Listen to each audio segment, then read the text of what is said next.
Hello everyone, I am नवीन कुमार। और एक company है जिसका काफ़ी ज़्यादा यहाँ पे आज के दिन मार्केट के अंदर में चर्चा चल रहा है। कंपनी का नाम है एविक्सिया लाइफ केयर। तो ऐसा क्या है, इस कंपनी ने महान काम किया है, उसके बारे में हम लोग इस वीडियो के थ्रू चर्चा करने वाले हैं। थोड़ा सा कंपनी इन डेप्थ एनालिसिस में भी जाने वाले हैं। साथ में ही अभी किस बात पे चर्चा हो रही है, मैनिपुलेशन हो रहा है या फिर क्या चल क्या रहा है। तो यहाँ पर अगर बेसिकली बात करते हैं तो कंपनी के अगर हम लोग स्टॉक को यहाँ पर देखते हैं तो जो बुक वैल्यू के हिसाब से, जो मार्केट कैप के हिसाब से अगर प्राइस को अगर देखा जाए तो यहाँ पे 469 करोड़ की कंपनी की, पूरी कंपनी की वैल्यू है विक्स लाइफ केयर की। और कंपनी अगर बैलेंस शीट को अगर देखते हैं तो यहाँ पर उसकी साइज़ है 883 करोड़ रुपीज़। यहाँ पर काफ़ी भाइयों को ये डाउट लग रहा है कि यहाँ पर 704 करोड़ का पिछले साल जो बोरोइंग थी, मतलब कि कर्जा था, और इस साल 686 करोड़ का कर्जा है। मैं आपको ये बता दूं कि ये जो कर्जा है ये कन्वर्टिबल, जो करेंसी कन्वर्टिबल जो डिबेंचर्स होते हैं उनके थ्रू है। तो ये ऑटोमेटिकली जो धीरे धीरे कंपनी कोशिश करेगी इसको कन्वर्ट कर दे इक्विटी में, तो ये सारा का सारा पैसा जो है इन्वेस्टर्स का पैसा हो जाएगा, जिसकी वजह से कंपनी का जो बुक वैल्यू है ये सुधर जाएगा। और सुधर के आज जो प्राइस चल रहा है 469 करोड़ के आसपास में, तो जो बुक वैल्यू है वो कंपनी का जो मार्केट प्राइस है उससे भी डबल हो जाएगा। तो जिसकी वजह से उसके हिसाब से अगर अंदाज़ा लगाया जाए तो कंपनी का स्टॉक फ्यूचर के अंदर में जो अगर बुक वैल्यू को मैच करता है तो यहाँ से डबल हो सकता है। ये तो अच्छी बातें हैं। अभी अभी रोको, ठीक है, वीडियो के अंदर में अभी बने रहो। किस तरीके से हम बात कर रहे हैं।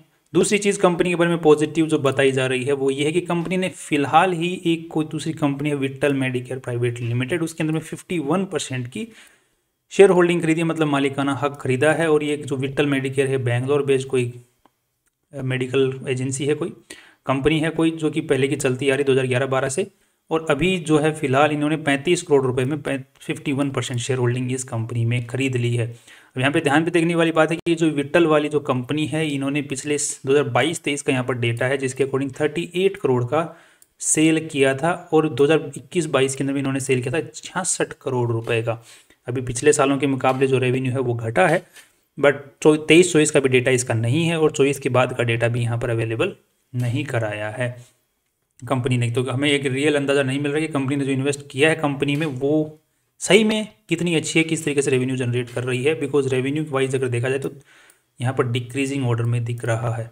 साथ में अगर कंपनी की एक और अनाउंसमेंट आई थी वो ये थी कि कंपनी ने यहाँ पर जो दुबई बेस्ड है कंपनी, दुबई के अंदर में जो ऑलरेडी एलएलसीज होती हैं, वहाँ पे लिमिटेड लाइबिलिटी कंपनीज होती हैं जो कि फार्मास्यूटिकल सेगमेंट में ही काम करती हैं, जो कि डायग्नोस्टिक सेंटर वगैरह की इस टाइप का काम करती हैं।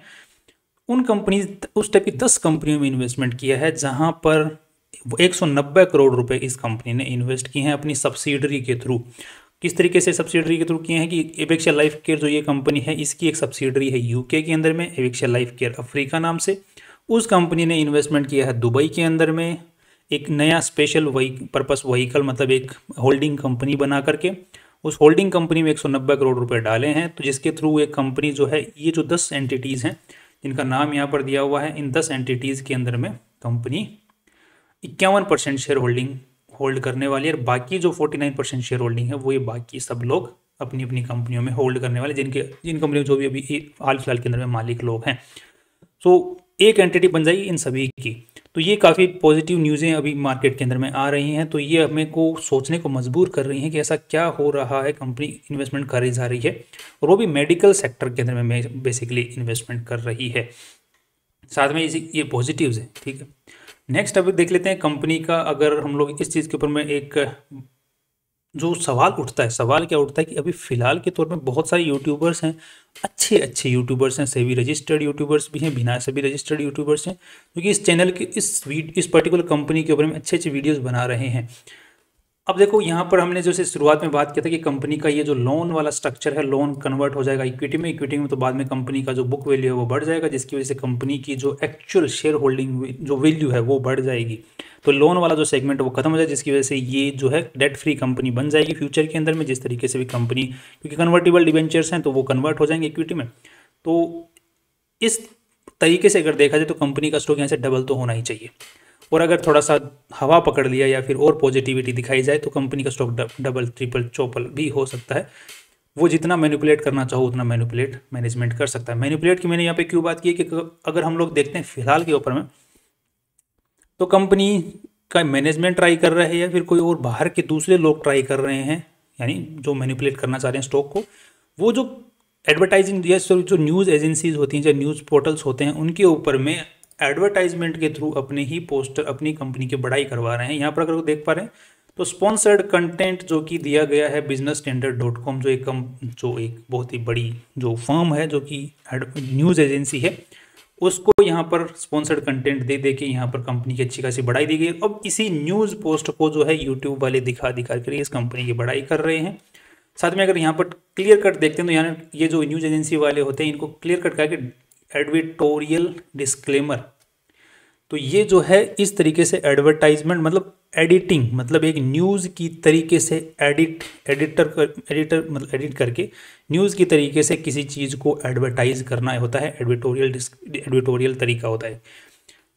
उस तरीके से इसका एडवर्टाइजमेंट किया जा रहा है। कंपनी का कौन करवा रहा है? मैनेजमेंट करवा रहा है, या फिर कंपनी के जो बाहर के दूसरे लोग हैं वो करवा रहे हैं? बिकॉज यहाँ पर इसके पीछे मेरे को एक क्लियर रीज़न नज़र आ रहा है कि कंपनी के ऊपर में जो लोन है, अब जिन्होंने भी इस कंपनी को पैसा दिया है, ये लोन के ऊपर में जो लोग हैं वो इक्विटी शेयर होल्डिंग, मतलब इक्विटी के अंदर में अपना जो डेट है, जो कर्जा है, उसको इक्विटी में कन्वर्ट तभी करवाएंगे ना जब उनको फ़ायदा दिखेगा। तो उस फायदे को दिखाने के लिए बहुत बड़ा लोन है।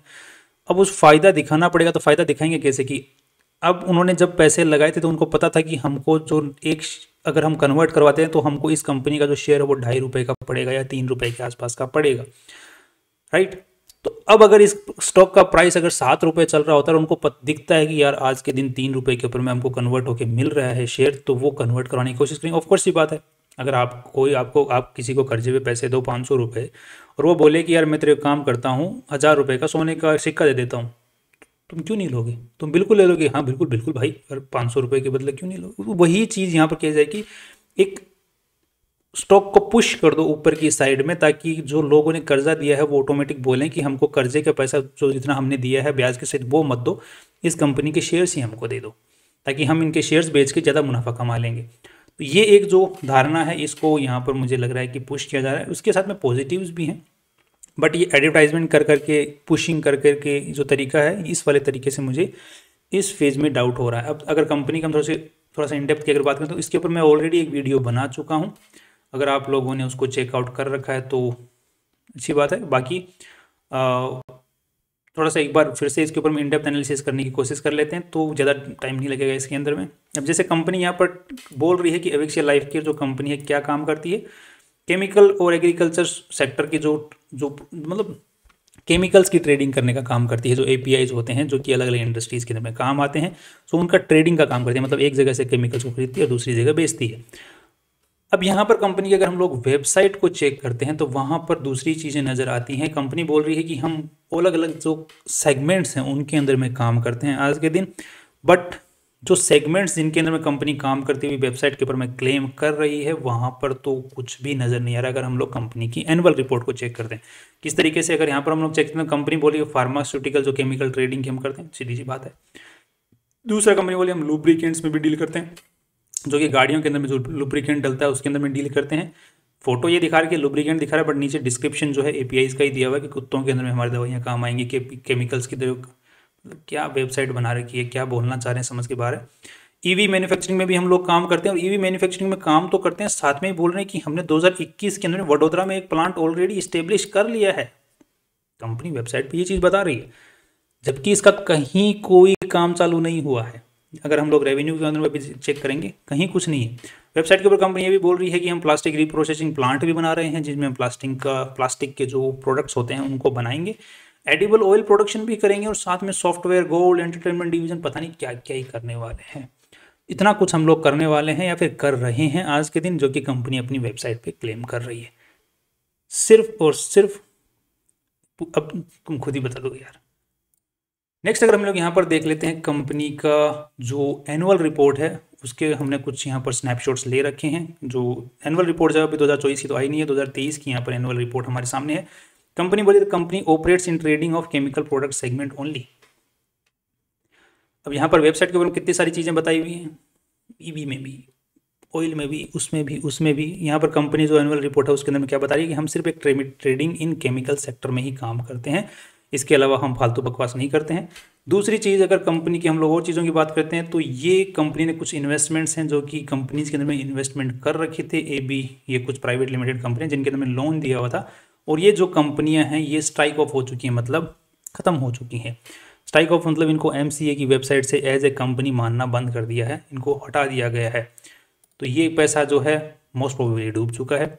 साथ में ही कंपनी ने यहाँ पर पैसे, जो कि हम लोगों ने बात की थी, कंपनी का जो ये लोन है, कौन सा, ये वाला कौन सा लोन है, अगर हमने ये 704 करोड़, ये लोन आया कहाँ से है, तो कंपनी ने यहाँ पर बताया कि हमने 2023 फरवरी के अंदर में, 3 फरवरी 2023 के अंदर में यहाँ पर हमने कुछ पैसे उठाए हैं, लगभग कितना, 1.5% ब्याज के ऊपर में पैसा उठाया, 15% के डिस्काउंट के हिसाब से। तो 1 लाख मल्टीप्लाइड बाय $100 मिलियन के आसपास में यहाँ पर कंपनी ने उठाए हैं, जो कि लगभग 700 करोड़ के आसपास का बनता है। तो लगभग 700 करोड़ रुपए कंपनी ने ये कौन से तरीके से उठाए हैं, फॉरेन करेंसी कन्वर्टिबल बॉन्ड्स के थ्रू उठाए हैं। अगर हम इसी चीज़ को अगर यहाँ पर भी चेक करते हैं तो ये एक एफ्रेनिक्स एक्सचेंज है जो कि मॉरिशियस का है, मॉरिशियस के थ्रू उठाए हैं कंपनी ने। एवेक्सिया यहाँ पर दिख रहा है कि 9 फरवरी 2023 को इन्होंने यहाँ पर USD पैसे उठाए हैं $100 मिलियन। और जो बीच में बिचौलिया है जिन्होंने इस चीज़ को करने में इनकी मदद की है, उस फंड का नाम है ग्लोबल फोकस फंड, जिसकी इन्फॉर्मेशन हमें यहाँ पर मिल जाती है पब्लिक के अंदर में। ग्लोबल फोकस फंड जिसने कंपनी से ऑलरेडी 25% शेयर होल्डिंग ले ली, क्योंकि इसी ने ही जो कंपनी को पैसे दिलवाए हैं, वहाँ की जनता से पैसे उठवा के इस कंपनी को दिए हैं। तो बीच में ये ग्लोबल फोकस फंड है जिसके कुछ शेयर, मतलब जो कुछ डिबेंचर्स हैं उनको ऑलरेडी कन्वर्ट कर दिया गया है इक्विटी के अंदर में, और काफ़ी सारे डिबेंचर्स अभी भी बाकी हैं, इक्विटी में कन्वर्ट नहीं किए गए हैं। जितने कर दिए गए हैं उसके हिसाब से इस कंपनी को यहाँ पर शेयर्स दे दिए गए हैं ग्लोबल फोकस फंड को। अब जब अगर पूरे के पूरे ही डेट है वो अगर कन्वर्ट कर दिया जाएगा तो इसका जो शेयर होल्डिंग है ग्लोबल फोकस फंड का बहुत ज़्यादा बढ़ जाएगा। तो अब बढ़ जाएगा तो इसको शेयर्स को बेचने की जरूरत पड़ेगी, और शेयर्स को बेचने की जरूरत पड़ेगी तो मार्केट में हवा बनानी पड़ेगी। हवा बनाई कैसे जाती है, कैसे बनाई जाती है हवा, यूट्यूब वालों को पैसा दे करके और एडवर्टाइजमेंट करवा करके हवा बनाई जाती है, सबको पता है। नेक्स्ट यहाँ पर पहली चीज़ तो ये है कि इस कंपनी को 700 करोड़ रुपए दिए किस बात के लिए। अगर हम लोग कंपनी का प्रॉफिट P&L स्टेटमेंट देखते हैं या फिर कंपनी का रेवेन्यू देखते हैं तो यहाँ पर जब 2023 में कंपनी ने पैसे उठाए थे तब कंपनी 70 करोड़ का रेवेन्यू कर रही थी। नेट प्रॉफिट 1.5 करोड़ रुपया नेट प्रॉफिट निकाल पा रही है, नेट प्रॉफिट जो निकाल पा रही है 70 लाख रुपए भी नेट प्रॉफिट नहीं निकाल पाई। 70 लाख रुपए कंपनी कमाने वाली 700 करोड़ रुपए ऐसी कंपनी को दे कौन रहा है भाई, मेरे को तो यही समझ में नहीं आ रहा, वो भी लोन पे, इक्विटी भी छोड़ो, लोन पे पैसा दे रहा है इतना। और फिर बाद में ये कंपनी जो है वो जो लोन का पैसा वो मिला है, ये क्या करती है, सिंपली अपनी एक UK के अंदर में सब्सिडरी खोलती है उसी दिसंबर 2022 के अंदर में। फिर यहाँ पर फरवरी के 2023 के अंदर में पैसा उठाती है और सारा का सारा पैसा उठा के अपनी सब्सिडरी जो ब्रिटेन में जो खोली है, लंदन में जो खोली है, वहाँ पर उस सब्सिडरी के अंदर में डाल देती है, जिसकी इन्फॉर्मेशन हमें यहाँ पर मिल जाती है। जो कि ब्रिटेन जो लंदन का एक्सचेंज, सॉरी लंदन का जो वेबसाइट है उसके ऊपर में मिल जाती है। ये Avexia life care Africa limited UK government UK की वेबसाइट के ऊपर में इन्फॉर्मेशन दिखी हुई है, और यहाँ पर साफ साफ लिखा हुआ है कि इन्होंने यहाँ पर पैसे, सारे के सारे पैसे यहाँ रखे हुए हैं। अब कर क्या रहे हैं, इस कंपनी के थ्रू, ये जो एवेक्सिया लाइफ केयर है इस कंपनी के थ्रू 190 करोड़ रुपए जो हैं ये इन्वेस्ट कर रहे हैं UAE के अंदर में, वो जो 10 कंपनी हैं उनके अंदर में। अब वो 10 कंपनियों के अंदर में भी ये 51% शेयर होल्डिंग ही रखने वाले हैं 190 करोड़ रुपए इन्वेस्ट करके। अब पॉइंट ये उठता है कि क्या वो 10 कंपनियों की आज के दिन वैल्यू जो है 190 करोड़ रुपए भी है। पॉइंट की बात तो ये है, उनका क्या रिकॉर्ड है, क्या ट्रैक रिकॉर्ड है, क्या प्रॉफिट्स वो कमा रही हैं, क्या उनका आज के दिन मार्केट शेयर है, उसकी कोई इन्फॉर्मेशन हमारे सामने अवेलेबल नहीं है। ना तो उन 10 कंपनियों की है, ना ही ये जो अभी इन्होंने बताया है कि हम लोग, ये जो विट्टल वाली कंपनी है 51% शेयर होल्डिंग, इसकी भी इन्फॉर्मेशन इन्होंने कुछ खास दी नहीं है। तो चल क्या रहा है। दूसरा ही, अगर UAE के अंदर में इन्वेस्टमेंट करना है तो सब्सिडरी के थ्रू जाकर के क्या जरूरत है। मतलब ये तो वही बात होगी कि मेरे को ये वाला कान पकड़ रहा हूँ, मैं पहले इस टांग को पकड़ रहा हूँ, ये टांग फिर इस टांग को धक्का मारी और ये टांग पकड़ के ये कान पकड़ रही है, क्या बकवास है। जब तुम्हें इन्वेस्टमेंट करना डायरेक्ट UAE के अंदर में SPV खोलो, क्योंकि SPV वहाँ की रिक्वायरमेंट है कि वो तुम्हें SPV खोलनी पड़ेगी, उसके बाद में ही तुम इन्वेस्टमेंट कर सकते हो, वहाँ की रिक्वायरमेंट है। तो तुम डायरेक्ट यहाँ से इंडिया के थ्रू SPV खोलो और वो इन्वेस्टमेंट करो। ये क्या बकवास है कि उधर से घूमते हुए पैसा लेके आ रहे हो।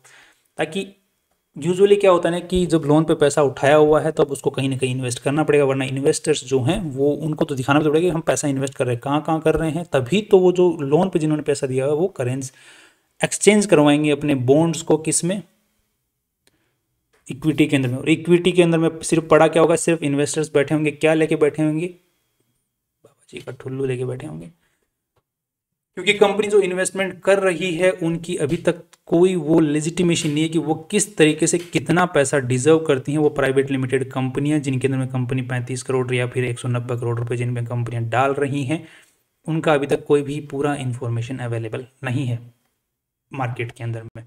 दूसरी चीज़, यहाँ पर टर्म शीट साइन हो रही हैं, एक्चुअली अभी तक बिजनेस के अंदर में टर्म शीट ये भी साइन हो रही हैं, अभी तक एक्चुअली बिजनेस का एक्वायरिंग का पता नहीं है कि फ्यूचर के अंदर में वो चीज़ जो है होगी या नहीं होगी। 51% शेयर होल्डिंग वाली तो हो रही है, दिख रही है क्लियर कट, बट जो 190 करोड़ रुपये वो भी टर्म शीट ही साइन हो रही है। सो द पॉइंट इज कि नेगेटिव्स बहुत ज़्यादा हैं कंपनी के, कंपनी पुश कर रही है अपने शेयर्स को एडवर्टाइजमेंट के थ्रू, और साथ में ही अगर हम लोग बिजनेस की बात करते हैं तो बिजनेस एज ऑफ टुडे कुछ खास कंपनी के पास में है नहीं। अगर हम लोग बिजनेस की दूसरी चीज़ मैं क्यों बोल रहा हूँ, क्योंकि अगर हम यहाँ पर चेक करते हैं प्रॉफिट एंड लॉस स्टेटमेंट के अंदर में, तो क्लियर कट इनका जो भी बिजनेस ट्रेडिंग का, केमिकल का ट्रेडिंग का बिजनेस है, उससे कंपनी कमा नहीं रही है, क्योंकि क्लियर कट कंपनी का यहाँ पर रेवेन्यू नीचे जाता जा रहा है और नेट प्रॉफिट्स जो हैं वो भी कुछ खास है नहीं यहाँ पर।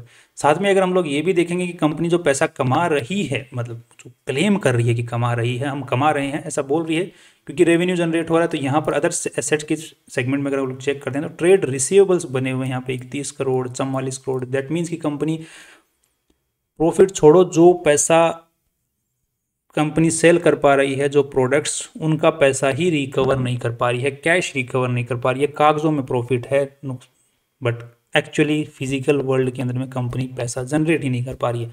इसका एक चीज़ मैं अगर आपको और दिखाऊं तो कंपनी के ऊपर में अगर आज आप ध्यान से देखोगे तो 43 करोड़ रुपीस का ट्रेड क्रेडिट रिस्क है। मतलब जो कंपनी का ट्रेड रिसीवेबल जो सेगमेंट है उसके अंदर में कंपनी ने जितना पैसा लगाया हुआ है वो क्रेडिट रिस्क के ऊपर में बैठा हुआ है। दैट मीन्स कि हो सकता है कि कंपनी को वो पैसा रिकवर ही ना हो, जो ट्रेड रिसीवेबल वाला सेगमेंट है। मतलब यही होगा ना कि बात कि आपने 100 करोड़ का माल बेचा, आपने उसमें 1 करोड़ रुपया कमाया नेट प्रॉफिट कागजों के अंदर में, बट एक्चुअली क्या आपने 100 करोड़ का माल तो बेच दिया, बट वहाँ से सिर्फ 60 करोड़ रुपया 40 करोड़ रुपये अटक गए। अब वो जो 40 रुपये जो अटक गए हैं उनका भी भरोसा नहीं है कि वो आने वाले हैं, क्रेडिट रिस्क के अंदर में जा चुके हैं। बिकॉज अगर हम लोग यहाँ पर चेक करते हैं, यहाँ पर दिख रहा है कि मोर देन 3 ईयर्स से वो 3 साल से भी पुराने पड़े हुए हैं वो ट्रेड रिसीवेबल्स, जिनको मोस्ट प्रोबेबली कंपनी को राइट ऑफ करना पड़ेगा। तो कौन सा तो बिजनेस है, कौन सा प्रॉफिट है, और 700 करोड़ रुपए दे कौन रहा है, और फिर वही 700 करोड़ रुपए उठा के सब्सिडरी बाहर की कंपनी में जा रहे हैं, और वही फिर अलग अलग कंपनीज में इन्वेस्ट हो रहे हैं, वो भी दूसरी कंपनियों के अंदर। यहाँ से दूसरी कंपनी में गया, फिर वहाँ से दूसरी कंपनी कंट्री में, मतलब यहाँ से दूसरी कंट्री में गया, फिर वहाँ से दूसरी कंट्री में, फिर वहाँ से तीसरी कंट्री के अंदर में कौन सा पैसा घुमाया जा रहा है। बिकॉज यूजुअली होता क्या कि पैसे को जब आपको गुम करना होता है और आपको क्रॉस बॉर्डर ट्रांजेक्शंस करने पड़ते हैं ताकि बैक ट्रैकिंग जो है वो करना आसान ना रहे और आप सब खपत कर जाओ। सो अब बेसिकली अगर सीधा सीधा देखते हैं तो बिजनेस के अंदर में तो ज़्यादा दम दिख नहीं रहा है आज के हिसाब से, बट फ्यूचर के हिसाब से देखा जाए तो अब ये जो बोल रहे हैं लोग कि बोरोइंग बहुत ज़्यादा है, तो बोरोइंग तो नहीं है, ये तो कन्वर्ट हो जाएगी, वो कोई इशू नहीं है। बिकॉज इसी टाइप का काम करने वाली ऑलरेडी 3 कंपनियां और हैं जिन्होंने इसी टाइप से पैसे उठाए, जिनके पास में कोई रेवेन्यू वगैरह कुछ नहीं था। यहाँ पर केबीसी ग्लोबल उसका नाम है, बीएन होल्डिंग उस कंपनी का नाम है जिन्होंने भी इसी तरीके से ग्लोबल फोकस फंड से पैसे उठाए हैं, इनका भी वही हाल चल रहा है। अगर केबीसी ग्लोबल का देखोगे तो 368 करोड़ रुपीज़ का कंपनी का साइज़ है और इन्होंने भी पैसे उठाए हुए हैं यहाँ से 800 करोड़ रुपए, जो कि मतलब इन्होंने भी 800 करोड़ रुपए उठाए थे, जो कि सेम यही एफ्रीनिक्स जो ग्लोबल, ये जो आपको दिखा देता हूँ, कहाँ गए वो, हाँ ये देखा एफ्रीनिक्स एक्सचेंज। यहाँ से अगर आप लोग चेक करोगे तो यहाँ पर आपको केबीसी ग्लोबल मिल जाएगा, ये रहा केबीसी ग्लोबल। इन्होंने कितने पैसे उठाए 95, दैट मीन्स कि 600 करोड़ रुपए के आसपास में इन्होंने भी उठाए थे। सारे पैसे क्या किए इन्होंने, कन्वर्ट करवा दिए किस में, इक्विटी के अंदर में। दिख रहा है आपको यहाँ पे कोई बोरोइंग नहीं है इनके पास इसका आज के दिन 1000 करोड़। तो इनके पास में जो नेट एसेट वैल्यू है, जो कि नेटवर्थ है इस कंपनी की, वो 900 करोड़ की है, 368 करोड़ के ऊपर में बैठी हुई है, 3 गुना नीचे बैठी हुई है। अब ये सेम काम सेम तरीके से पैसे उठाएं, ये नहीं करने वाले हैं क्या? ये भी सेम वही तरीका कर रहे हैं, बिकॉज इन्होंने बोल भी रखा है यहाँ पर, क्लियर कर दिखा भी रखा है कि इन्होंने जो पैसे उठाए थे, जो कि 1000 बॉन्ड्स यहाँ पे फॉरेन करेंसी बॉन्ड्स जारी किए थे, उनमें से 11 बॉन्ड्स तो ऑलरेडी कन्वर्ट कर दिए गए हैं इक्विटी शेयर्स के अंदर में। बाकी जो बॉन्ड्स हैं उनको भी काम चल रहा है, उसके ऊपर भी काम कर रहे हैं। दैट मीन्स कि पूरा का पूरा पैसा इक्विटी में कन्वर्ट करेंगे। दैट मीन्स कि वो नेटवर्थ बनने वाली है कंपनी की। जब कंपनी की नेटवर्थ 1000 करोड़ की बन जाएगी और कंपनी का जो मार्केट कैप है वो अगर 400 करोड़ पे चलेगा, तो कम से कम 1000 करोड़ तो जाना ही चाहिए। जिस तरीके से बीएन होल्डिंग का भी जाना चाहिए, इसी तरीके से केबीसी ग्लोबल का भी जाना चाहिए, और इसी तरीके से इस कंपनी का भी जाना चाहिए, सांप्रे न्यूट्रिशंस का भी जाना चाहिए। इसका 100 करोड़ का बन रहा है, बीएन होल्डिंग का लगभग 350 करोड़ के आसपास में बन रहा है, इसका बन रहा है 900 करोड़ के आसपास में, और इस कंपनी का बन रहा है 800 करोड़ के आसपास में। तो सारी कंपनियां फिर तो ऊपर जानी चाहिए और लॉजिकली भी जानी चाहिए। बट पॉइंट ये है कि असली खेल क्या चल रहा है, ऊपर तो जानी चाहिए, असली खेल कुछ और है मेरे दोस्त। तो मेरा काम था आपको जागरूक करना असली बिजनेस के बारे में, मैंने कर दिया। बाकी आपको को जो भी डिसीजन लेना हो, पॉजिटिव्स नेगेटिव्स अपने फाइनेंशियल एडवाइजर से पूछ के और रिसर्च करके अपने हिसाब से पॉजिटिव्स नेगेटिव्स, अपने पैसे को कितनी मेहनत से कमाए उसको देख के उसकी तरफ में, और उस हिसाब से जुए, अगर इस कंपनी में अगर आप इन्वेस्टमेंट करते हो तो जुए के हिसाब से करिएगा कि हो सकता है डबल भी हो जाए, हो सकता है 5 गुना भी हो जाए, हो सकता है 10 गुना भी हो जाए, हो सकता है 0 भी हो जाए। तो don't go there. So I am not going towards, मैं सिर्फ बिजनेस की बात कर रहा हूँ, मैं सिर्फ कंपनी की बात कर रहा हूँ, रियल इंटेंशंस के यहाँ पर ऊपर सवाल उठा रहा हूँ, that's all. Finally see you tomorrow.